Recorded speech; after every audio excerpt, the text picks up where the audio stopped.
नमस्कार दोस्तों। उल्लास की नगरी में आपका स्वागत है।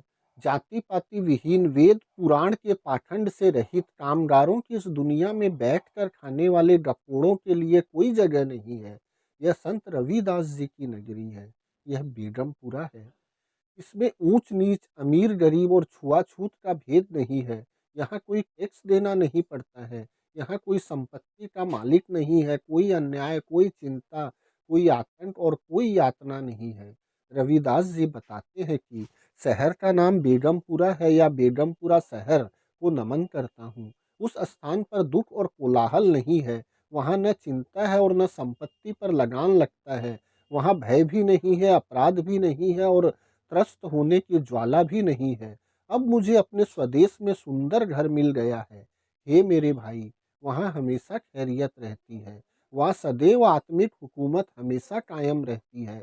यह हुकूमत न साम का प्रयोग करती है और न दाम का। वहाँ सभी समान है। बेगमपुरा सदा आबाद और प्रसिद्ध है। वहाँ गणनायक या गणी है जो नियमतः नियुक्त हैं। सभी अपनी इच्छानुसार विचरण करते हैं।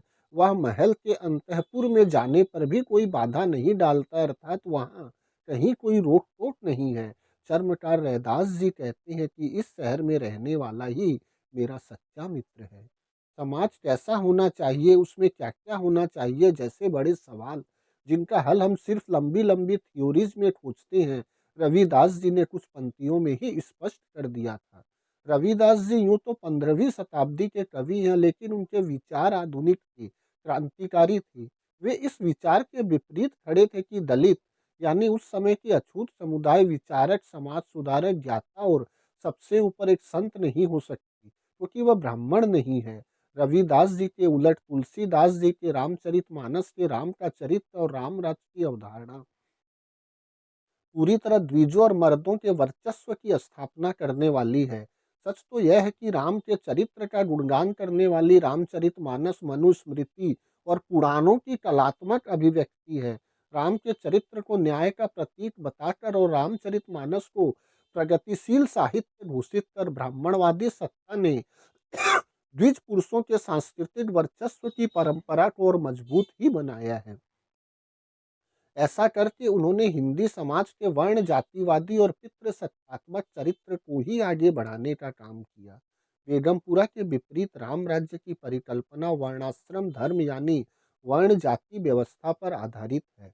राम राज्य का सबसे बड़ा लक्षण बताते हुए तुलसीदास जी कहते हैं कि राम राज्य में सभी लोग अपने वर्णाश्रम धर्म का पालन करते हुए वेदों के दिखाए रास्ते पर चलते हैं। राम राज्य में वर्णाश्रम व्यवस्था की कोई उल्लंघन नहीं कर सकता है। सभी जानते हैं कि इस धर्म के पालन का मतलब है कि शूद्र द्विजों की सेवा करे और महिलाएं पुरुषों की सेवा करे। उत्पादन और सेवा के सारे कार्य गैर द्विज शूद्र अति शूद्र करे। वर्ण धर्म के पालन ही राम राज्य है। तुलसीदास जी आगे कहते हैं कि राम राज्य के आदर्श राजा राम का जन्म ही ब्राह्मणों और गाय के हितों के लिए हुआ है।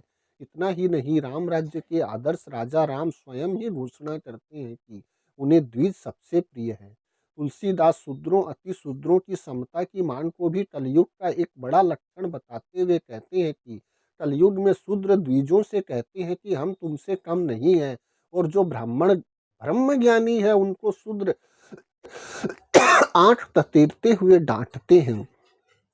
सिर्फ जन्म के आधार पर ब्राह्मणों की श्रेष्ठता का दावा ब्राह्मणी परंपरा का केंद्रीय तत्व है, जिसकी अभिव्यक्ति तुलसीदास जी इन शब्दों में करते हैं। सकल गुणहीना शूद्र न पूजहि ज्ञान प्रवीणा। इसके विपरीत गुण कर्म आधारित श्रेष्ठता बहुजन श्रमण परंपरा का केंद्रीय तत्व है, जिसकी अभिव्यक्ति रविदास जी इन शब्दों में करते हैं। रैदास बामन मत पूजिए जो होवे गुणहीन, पूजिए चरण चंडाल के जो हो गुण परवीन। रामराज की संकल्पना में सिर्फ सुनी सुनाई बातों पर राजा अपनी गर्भवती पत्नी को घर निकाला दे सकता है, लेकिन बेगमपुरा में ऐसा सोच भी नहीं सकती। यहाँ राजशाही नहीं, लोकशाही है।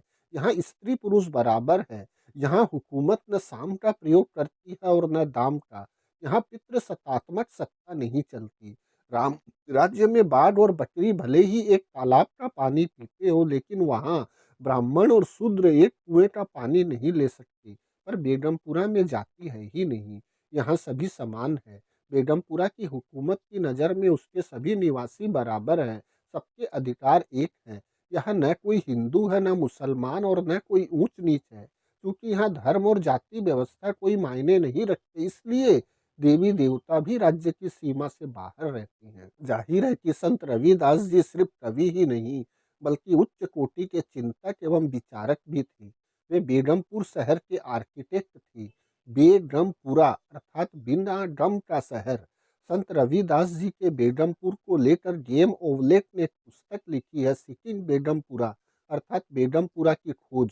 पुस्तक में उन्होंने बताया है कि बेगमपुरा की खोज ब्राह्मणवादी ढांचे के बाहर सोचने का अतिशुद्र तरीका था। यह पुस्तक दिल्ली से 2009 ईस्वी में छपी है। न्याय, समता, बंधुता और समृद्धि के समान बंटवारे पर आधारित प्रबुद्ध भारत का निर्माण रविदास जी के बेगमपुरा का निर्माण करके ही किया जा सकता है, राम राज्य की स्थापना करके नहीं। बेगमपुरा में रविदास जी ने आखिर में एक और बात कही है कि जो बेगमपुरा में बसता है वही उनका सच्चा मित्र है। यानी रविदास जी के विचारों को आगे ले जाने के लिए उनके बेगमपुरा को साथ रखना ही होगा। धन्यवाद दोस्तों।